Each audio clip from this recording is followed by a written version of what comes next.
everybody. This is a Rand McNally World Atlas from 1950. I thought we could take a look at it.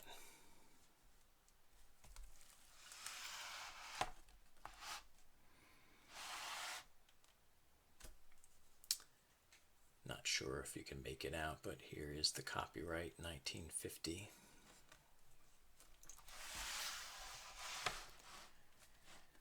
On the inside cover, we have the very popular Mercator projection of the world, named after the original designer Gerardus Mercator in the late 16th century. This is a very common projection. Like every map, there is some distortion because it is not possible to represent a sphere on a two-dimensional surface without there being distortion. And the Mercator projection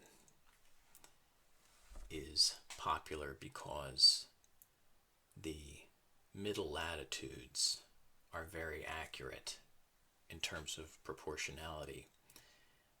But its flaw is that toward the poles, the land masses are distorted,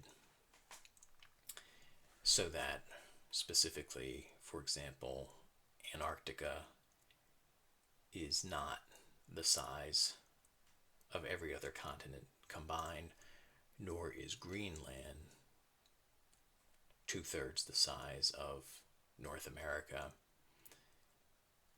and even Alaska, though very large, is not that large.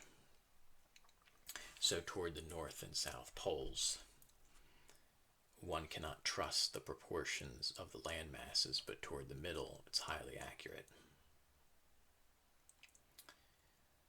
And what we'll see, it's apparent here, but perhaps hard to see because it's small.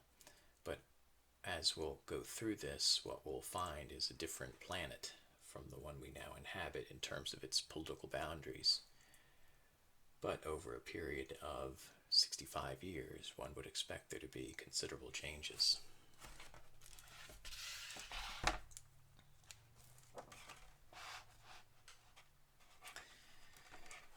So this is Europe and Central Asia, or excuse me, Western Asia. In fact, it says Western Asia right there at the top.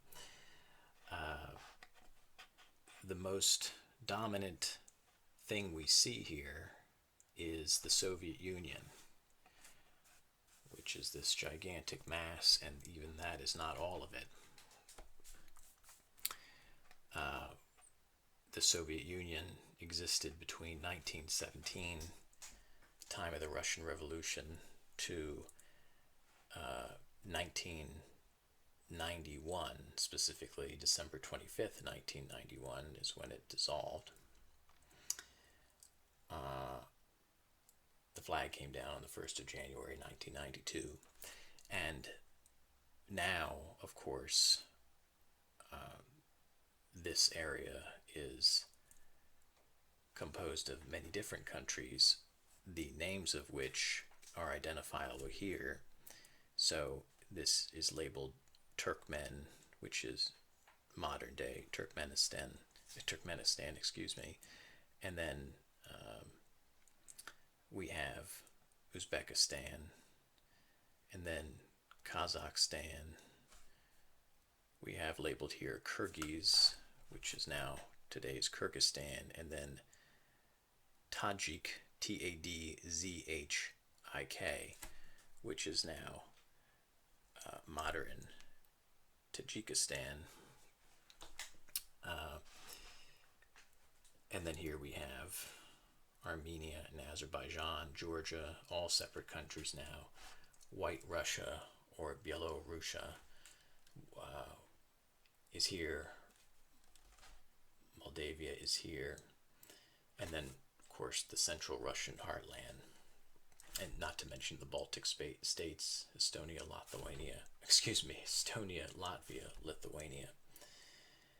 And all of these independent states now, although to some extent, still under the influence of Russia, some of them more than others. In other news, we have here, perhaps most strikingly, again, Yugoslavia, now made up of many different countries, including Slovenia, Croatia, Serbia, Montenegro, Kosovo, Bosnia, Macedonia as well. We have here, which we'll get a closer look at. In fact, why don't we get a closer look right now?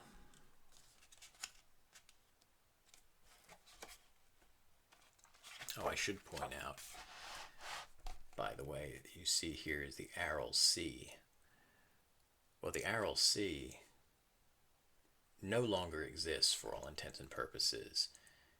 Intense irrigation has drained what once was the third or the fourth largest inland sea.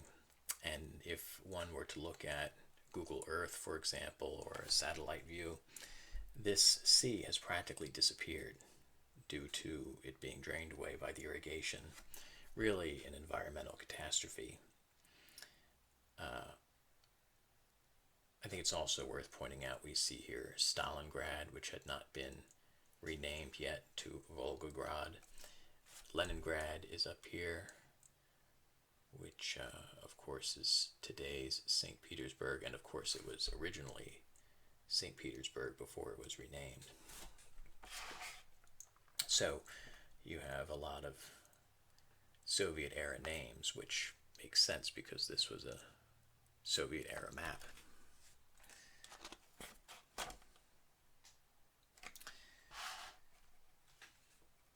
Well, here is the United Kingdom, which, for those who are not clear on what the distinction is between England, Great Britain, and the United Kingdom, we can clarify that right now. This is the country of England, but with the addition of Scotland and Wales, that is Great Britain. And then with Northern Ireland, that is the United Kingdom. Scotland had been an independent kingdom,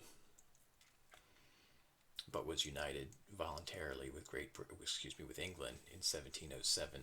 Wales had been a principality, which was conquered by the English in the 13th century. And then, of course, the Irish had been invaded by the English since the time of the original Normans. And finally was partitioned in the early 20th century. And it's no secret that tensions there still remain due to the separation. A couple things to point out, of many things that could be pointed out. Here we have Hastings, which was the traditional site of the landing of the Normans in 1066 from Normandy, which was here, which is still here, of course. And I can't help but point out Torquay, which is the site of the fictional Fawlty Towers with John Cleese and the rest. That is where his hotel was located, right there. We can move over to France, and of course the political maps have not changed much in 50 years in terms of boundaries and so forth, but nevertheless it still is fulfilling to look at. We see here Normandy, the land of the Normans. that is Normandy, which was granted to the Viking Rollo the Ganger, so called because he had to walk. He was too heavy to sit on a horse, so he was a ganger, a walker. Granted by Charles the Simple, King of France, in the year 911, so that the Vikings would not presumably take over the rest of France. They were granted that. And the capital of Normandy was always Rouen, which is here. And Normandy also notable as being the site of the D-Day invasions in 1944 for the liberation of Europe by the Allies. That took place right around here at the Cotentin Peninsula, which is here. Caen, Saint-Lô, these are all Falaise, these are all names which ring out from that day, as well as Bayeux, not from World War II, but also the famous so-called Bayeux Tapestry, which documents the Norman invasion of England. It actually is not a tapestry, but embroidery, nor was it made in France. It was actually made by women in England, is what the evidence indicates. Here we have Brittany, which literally means Little Britain, and Brittany is named because when the Anglo-Saxons invaded England, it wasn't England at the time, of course, but when they invaded the land that is now England, many of the native Celts fled, and they fled to, and they were, of course, the Britons, and they fled to here, and so this is Great Britain, and Brittany is Little Britain. And of course, the Bretons still have a very strong local tradition, very enjoyable traditions too, enjoyable to watch, certainly great clothing. And so, we have here Paris. This is Rheims. That is the traditional place of crowning French kings. Every king of France was crowned there since Clovis, the original. Well, he really wasn't. He wasn't the original king of the Franks, but it's from the time of Clovis that the Frankish Empire is often dated. That was in 496 AD. But Clovis was crowned there. And then, of course, in the south, we have Arles, which had been the capital of Roman Gaul. Marseille, which was founded as a Greek colony about 200 or 300 BC. And then from Nice to Italy is the French Riviera, and then from Toulon to Nice is the Côte d'Azur, the blue coast, because of the beautiful waters there. And then, not to be forgotten, of course, is Luxembourg, Belgium, and the Netherlands, literally the Low Countries.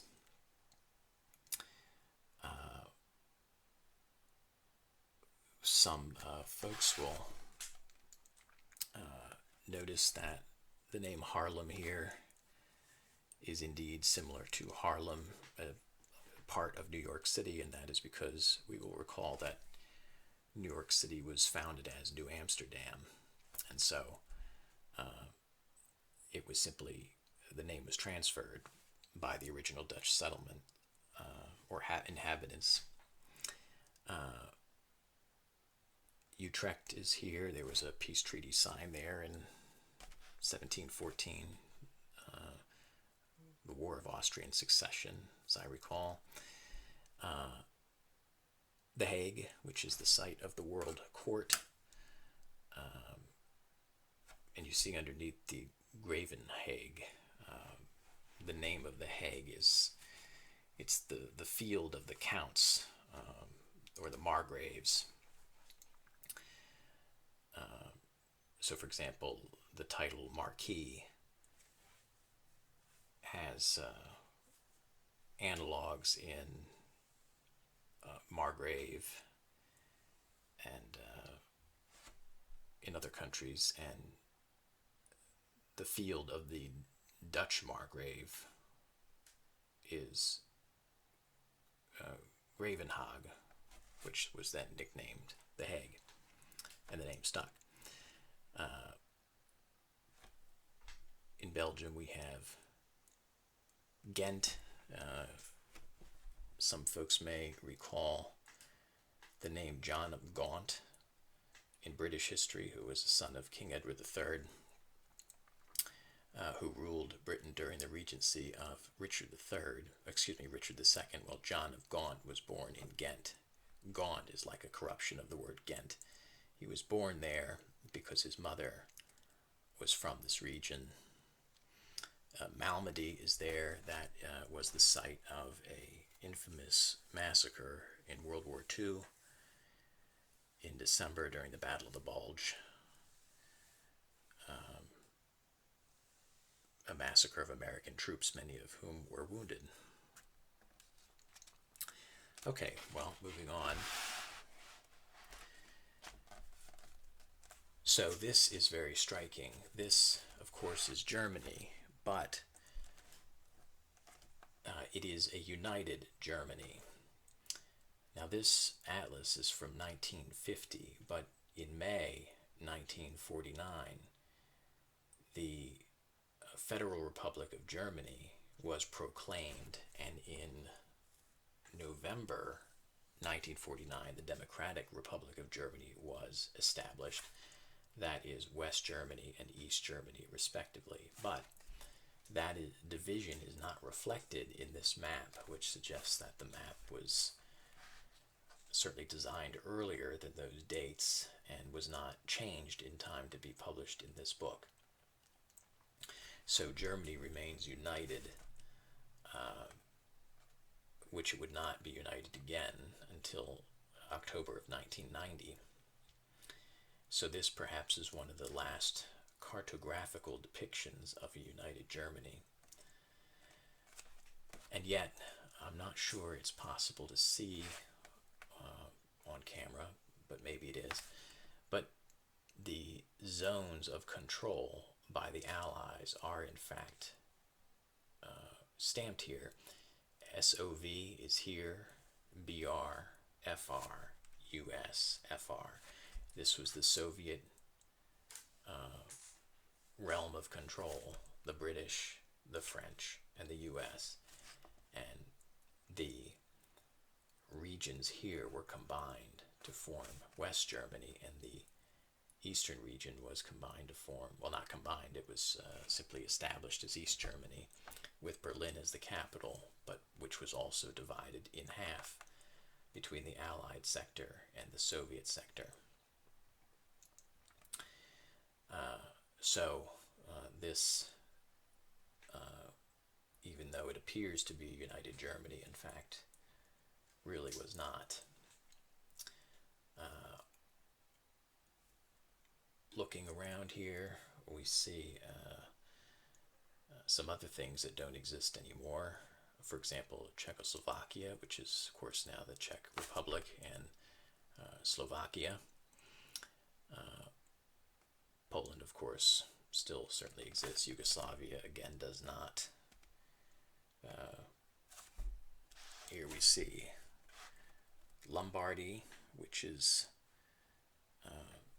northern Italy, and Lombardy gets its name from the settlement of the Germanic tribe of the Lombards, which means longbeards.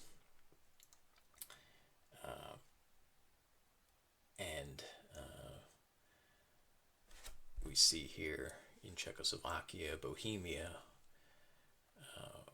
which is, as you can see, in the west part, and then in the east is Moravia.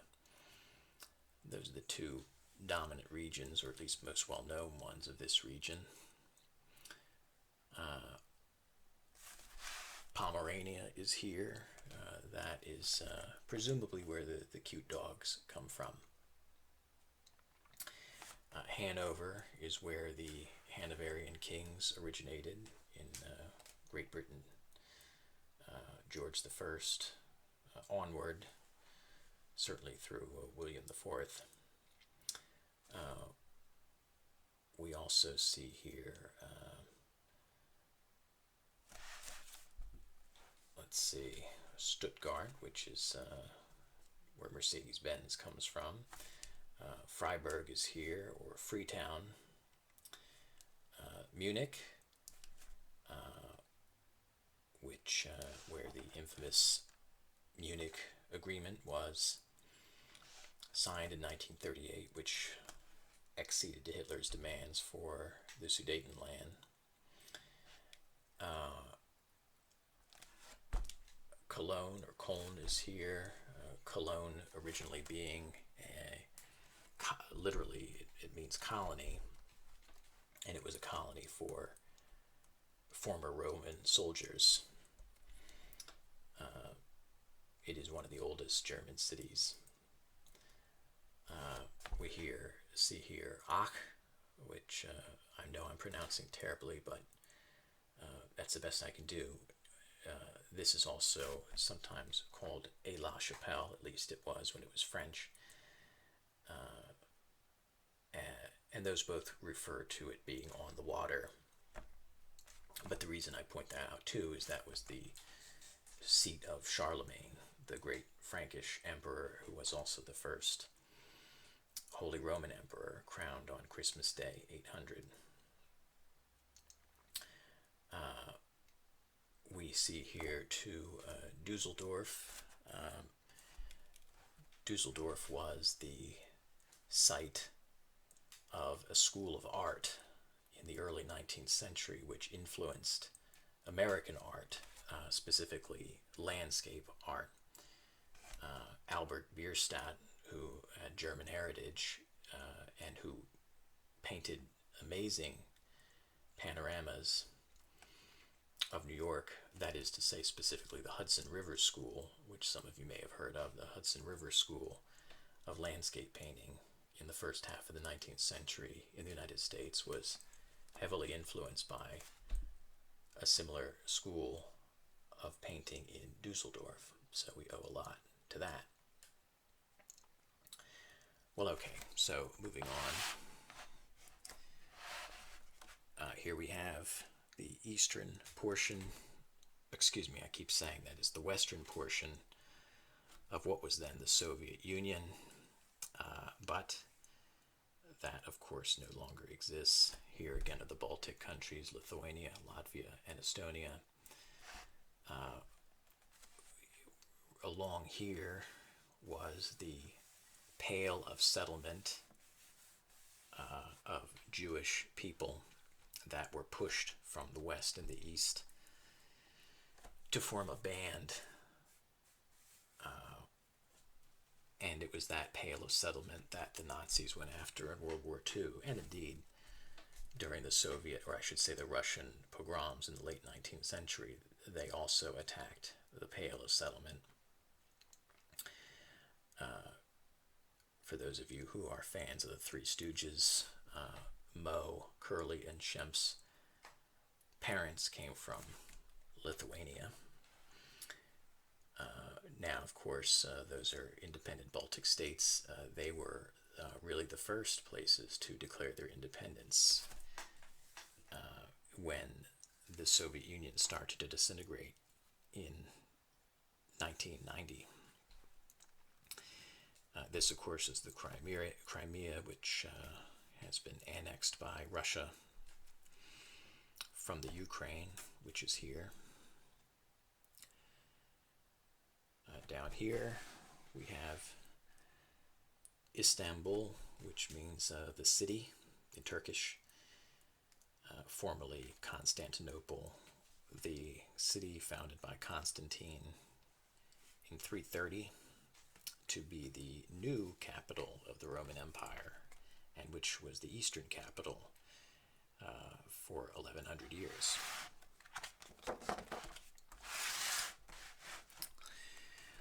Well, this map gives an excellent idea of the size of the Soviet Union when it existed. It was about, I think it was an eighth of the entire landmass of the world was contained within the Soviet Union. Of course, it's considerably smaller now that it is, quote, just Russia, but still pretty big. Again, the states of Central Asia are now here. Kazakhstan, Uzbekistan, Turkmenistan, Kyrgyzstan, and Tajikistan are here. Here we have Afghanistan and India. Iran, which is still labeled Persia here underneath.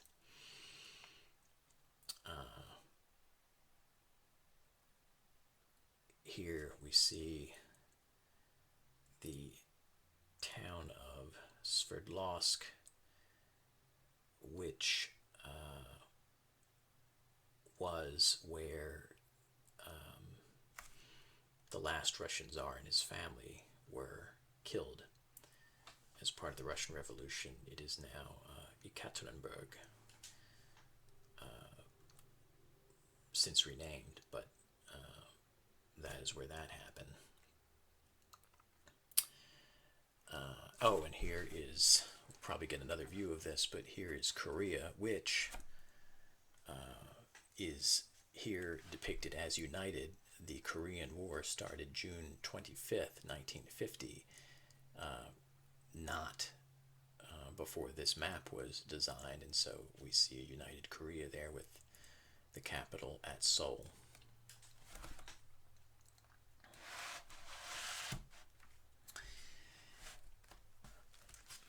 Well, this is the depiction of South Asia.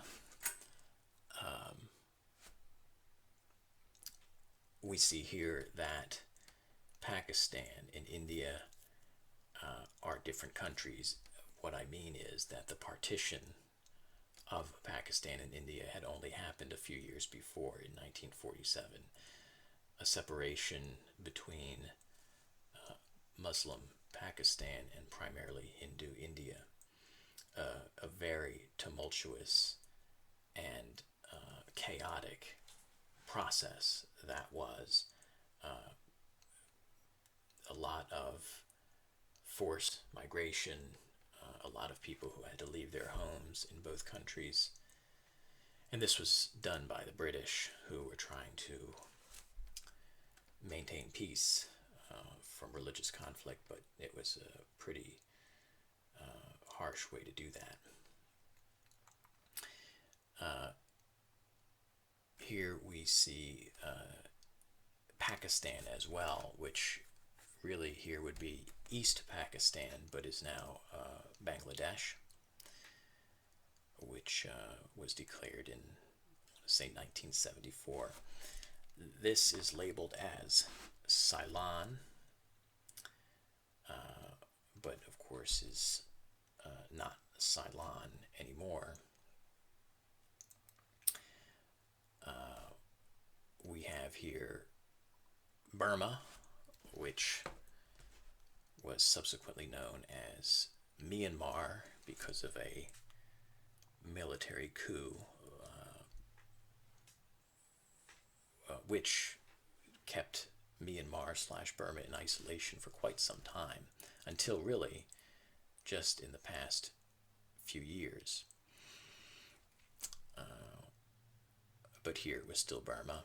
And also, I think we'll have another map. We'll just go to the next map. And of course here we have Western China. You will see here that Goa is labeled port because of the control by Portugal. Hyderabad here in India is now really the center of India's technology revolution or advancement, kind of like the Silicon Valley of India. Okay,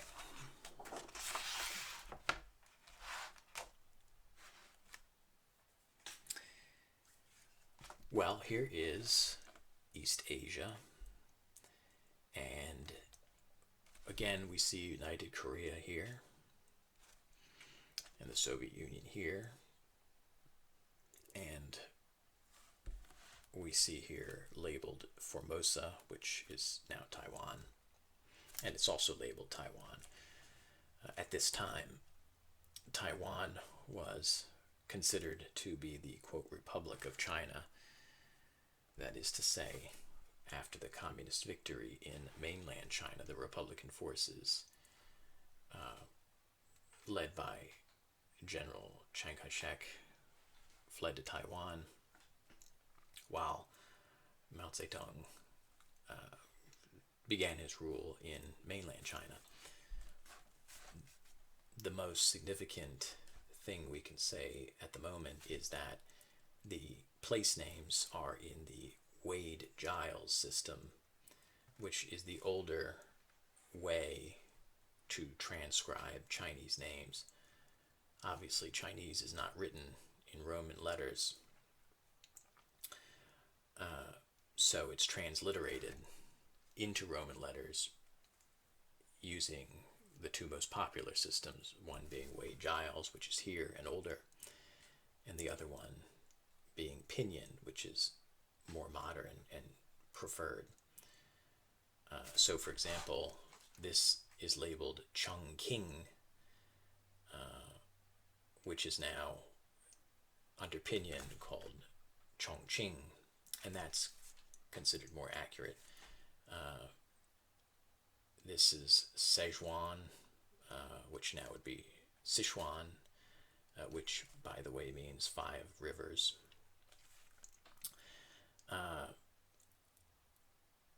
Guangdong would now be Guangdong, or Broad East.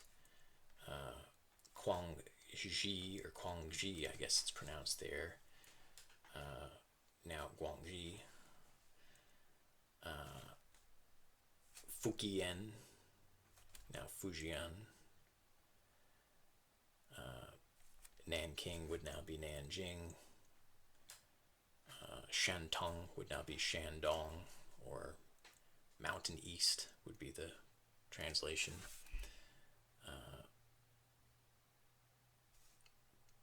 Here we have Tianjin, which would be Tianjing. So you get the point, I suppose. And of course, here is Tibet. Tibet had been a region controlled by China for a very long time, but during the 18th century, Tibet asserted its autonomy, and so really was outside of the control of China. But after the Communist Revolution, the Communist government decided to reassert control in Tibet, and the result was not good. Tibet went from having one of the highest literacy rates in the world to one of the lowest. The indigenous culture was decimated, and Tibet has been reduced to poverty by its control of China. So when you see every now and then bumper stickers that say "Free Tibet," that's why. It is not the case that China newly entered Tibet, but there is an historical dominant relationship there. That doesn't mean it's justified, it just means that's context. But Tibet has not in any way benefited from Chinese rule.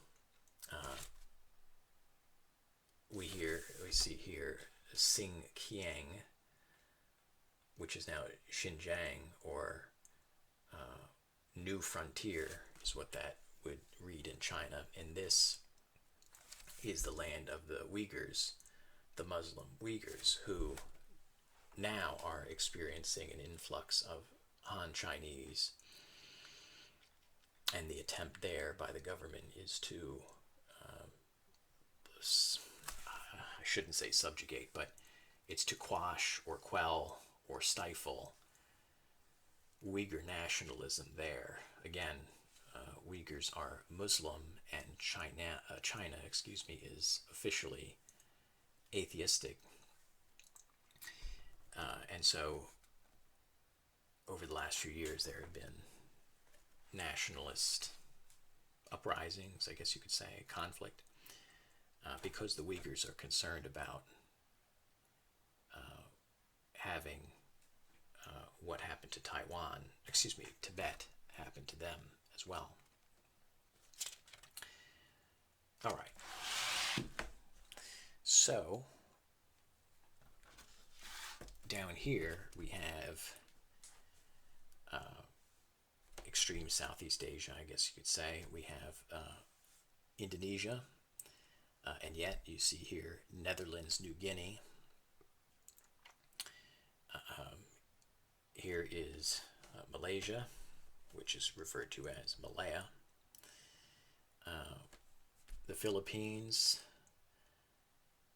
which was at this time, I was going to say it was an American territory, but in fact it was not as of 1946, so it was independent here. But most strikingly, we have Indochina, which would be really French Indochina. In fact, it says French right there. And this would be Vietnam, Cambodia, Laos. And at the time that this map was produced, Vietnamese nationalist leaders, notably Ho Chi Minh, were in the process of trying to kick the French out, which of course they would eventually do in 1954. But we do see some place names. Here's Laos, Cambodia, and then here we have Annam, not Vietnam, but just Annam. And then this is Thailand, which is called Siam here. So if you ever wondered where Siamese cats, why they're called Siam or Siamese, that is why. Incidentally, Siam or Thailand is the only country in this region not to have been controlled by foreigners or by Western powers. Every other country in this region certainly was. Okay. Well, here's Australia looking much as it did, looking today as it did in 1950. These, I'll just say for an American audience who sometimes gets it confused, these are not, in fact, provinces. They are states. Canada has provinces. Australia has states. It is also the case that this is not Queensland, but it is Queensland. Australians, on the other hand, will often refer to Maryland as Maryland. Here is Perth, which is a Celtic word for west. Sure enough, it's in the west. The capital of Australia is here in Canberra. And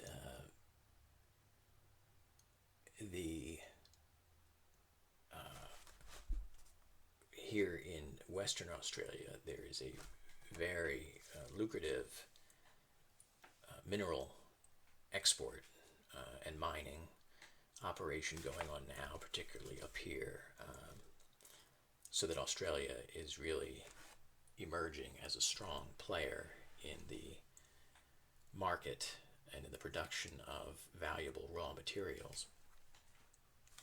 It does have severe environmental impact, but as with anything, the money is too good to pass up, and it creates many, many, many jobs.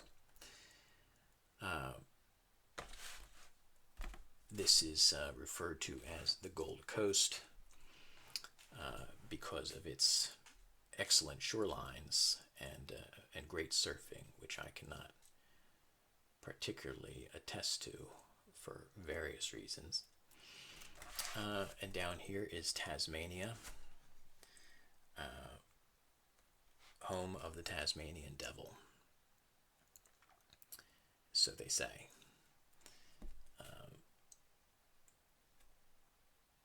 Down here in Victoria, named after Queen Victoria, which perhaps you guessed. Let's see.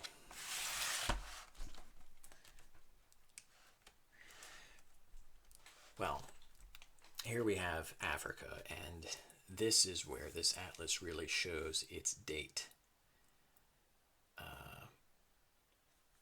Just by looking at it, this is the most different compared to today. What we see is the legacy of European colonialism in Africa, which began in the late 19th century, particularly with the Conference of Berlin in 1888, I believe it was, where Africa was partitioned and divvied up by European powers, particularly Great Britain, France, Germany, and Belgium. But not only that, so for example,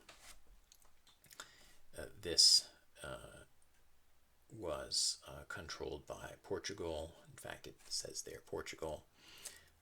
Mozambique was Portuguese as well, and is labeled as such. But here we have the enormous territory controlled by the French, Anglo-Saxon Sudan, or excuse me, it says Anglo-Egyptian Sudan, Egypt, of course, which had a heavy British influence. Down here we have North Rhodesia and South Rhodesia. Now, of course, we have Zimbabwe. The Belgian Congo is now the Congo. It was also Zaire at one point, although over here we have the Democratic Republic of the Congo. And of course, Cameroon would be here. Well, I guess it's there. Cameroon is there.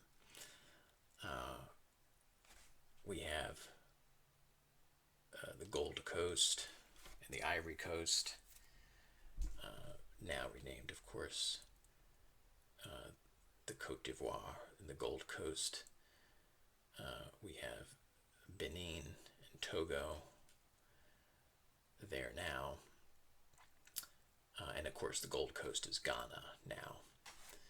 Liberia is here with the capital of Monrovia, named after President James Monroe of the United States, because Monrovia was founded by freed American black slaves who returned to resettle Africa. Rio de Oro is now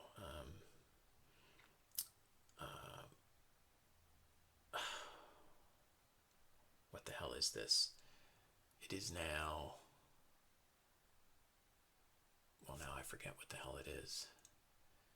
It is this, oh, it's Western Sahara. My gosh, okay, sorry about that. Western Sahara, which is claimed by Morocco. Not a very happy place because it has uncertain status. Somaliland, you will see here, and Somaliland, which is here. This, of course, is Somalia now, although there is a portion of northern Somalia which is called Somaliland, which is effectively independent, although not recognized as such by the rest of the world.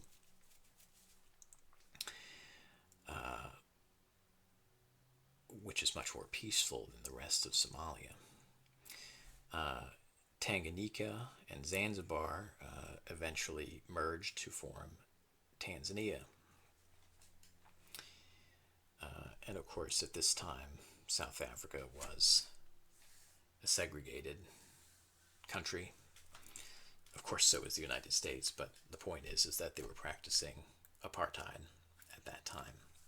So, of all the places in the world, literally, Africa has changed the most since this map was produced.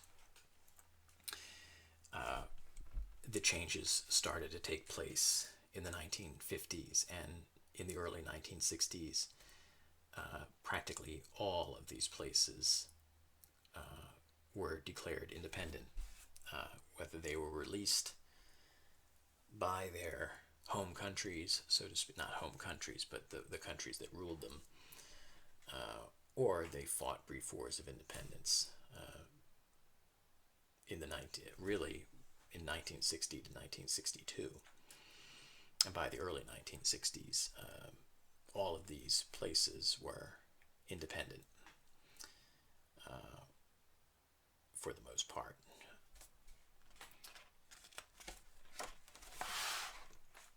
Well, here's South America. There have been some changes here as well, notably British Guiana is now Guyana. French Guiana is still French Guiana, and this is called Netherland Guiana at the bottom here, but it is Suriname.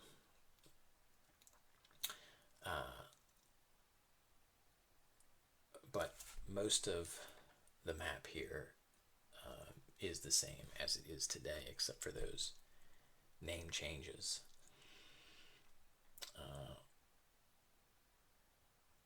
We see here the scale of Brazil compared to everywhere else. And a lot of this, of course, is rainforest, which is being destroyed at an alarming rate every day, not because the Brazilians are terrible people, but because the land is much more valuable cleared, where they can graze cattle and sell the land, etc. So for the same reasons that land clearing has taken place throughout other parts of the world, it goes on there. But the problem is that the Amazon rainforest is one of the most valuable and important areas on the planet. Just a side note, because we're here, the Brazilian people do not speak Spanish. They speak Portuguese, unlike everyone else who does speak Spanish, although in the Guianas, Dutch is also very popular, or very common, I should say. The reason that Brazil speaks Portuguese is because,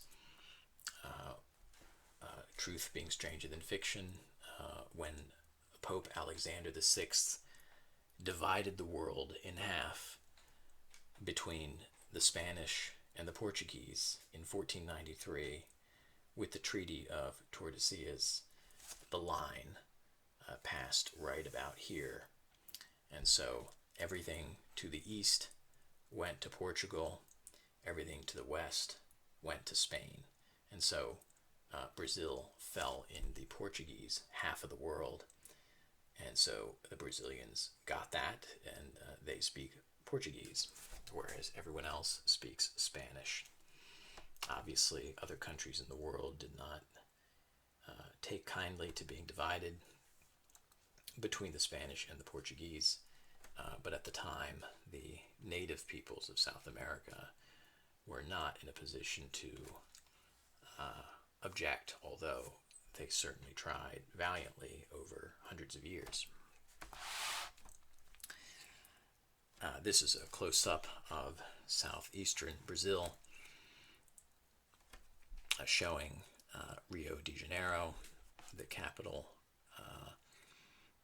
of that particular state, and the home of the Olympics that are going on as this is being recorded.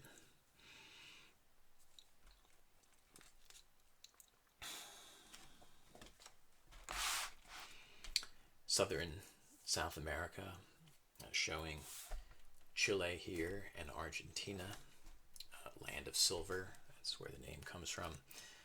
Buenos Aires is here. The Argentinian economy is doing much better these days than it has in the past due to some financial reforms that have been adopted and emulated in other parts of the world. But not much has changed in terms of the maps. That is for sure.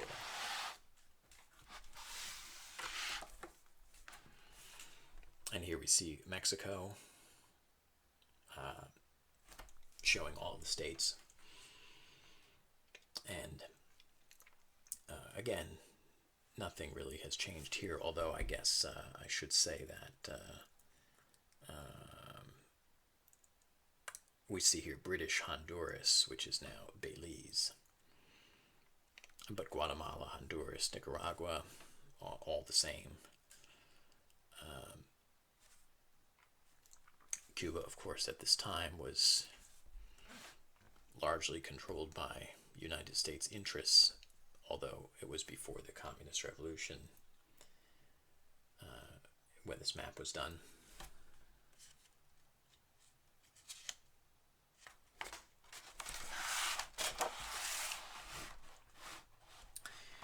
Well, and here we have Canada. The border between the U.S. and Canada is the longest unfortified border in the world. And there are some remarkable places, particularly in Vermont, in which the border literally divides towns. In fact, runs right through a library, at least in one case. There have been a few changes. So, for example, Labrador and Newfoundland are now one province. Newfoundland has its own time zone, ahead a half hour, which is pretty neat. Of course, Canada originally was settled by the French in 1606 is when the first settlement was established, which was Quebec City. And Quebec itself, as is at least widely known, maybe not everyone knows it, but is francophone. They speak French. There is a pretty significant separatist movement, although we really haven't heard much from them, at least internationally, in quite some time. But the official languages of Canada are English and French, because it is a significant population there. But Canada became part of the British Empire in 1763 at the end of the 7 Years' War, or the French and Indian War, as it's called in North America. Newfoundland is the place where there are at least 2 Viking settlements from the 11th century. One was recently discovered right around here in the west. And that is where no one really knows how far they got south, but there's at least 2 there, Lonsa Meadows, and then the new settlement, which I don't remember the name if I ever knew it, but it was just discovered within the last year. Nova Scotia, or New Scotland, really. These are when, of course, Canada started getting named with British names, Prince Edward Island, whereas prior to that, the names were French, because it was controlled by France.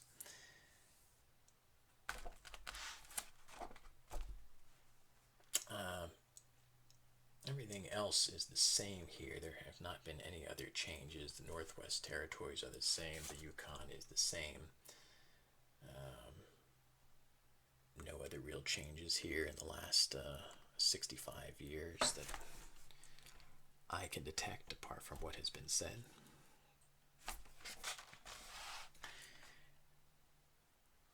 And finally, at least for our purposes, here is the United States with one significant change since 1950 is there is no Alaska here, which is strange because in 1950 Hawaii was not a state yet either. Hawaii became a state in 1960 and Alaska in 1959, but they were still important territories. Hawaii is put in a box here, but I guess they figured Alaska was too big for a box. And indeed, Alaska is, I believe, 564,000 square miles, so, takes up an area about this big. So the United States this time was 48 states, which we see before us. There are depictions of roads here, but in fact, with some significant changes since 1950, most notably the interstate highway system had not been constructed yet. So there is no Route 80 or Route 90 or Route 5 and 10 going across the South, Route 95. Of course, the original roads, I suppose, are still there, or are there, but not as interstate highways. So that's a little different as we look at the map. Other than that, though, this has not changed. Prior to this, in 1950, the last states that were admitted were in 1912, and that was Arizona in 1912, and I think New Mexico was 1907. So yeah, Arizona in 1912 would have been the last state admitted before Alaska and Hawaii. So, and indeed that 38-year period, or almost 40-year period, or no, almost 50-year period between 1912 and 1960 is the longest time there had not been an addition of a new state. It was 48 states longer than it had any other states. That makes no sense, but you know what I mean. The original colonies, of course, were these, not Maine. West Virginia was part of Virginia. And then a slow westward expansion, although pretty big with the addition of Louisiana in 1903. We should not forget that this territory was not uninhabited. When we talk about the western expansion of the United States, we are also talking about the dispossession of the indigenous people, which does not have a happy ending, unfortunately. So, I don't think there's too much need to look at all of these states in detail, and then we have the principal world cities and populations, which is pretty funny because so many of these are much smaller than they are now. For example, we see here Tokyo with 4.1 million people. Well, I think the population of Tokyo now is more like 20 million people, and that I think is just in the metropolitan area. So there has been some population growth, shall we say, in the last 65 years. And here we are on the back, and that is it. So that was the world, for the most part, in 1950. Lots of changes since then, but it is interesting and insightful to look back and see what the world was like before. That gives us some understanding of why the world is the way it is today. So, Hope you enjoyed that, and thank you for watching, and see you next time.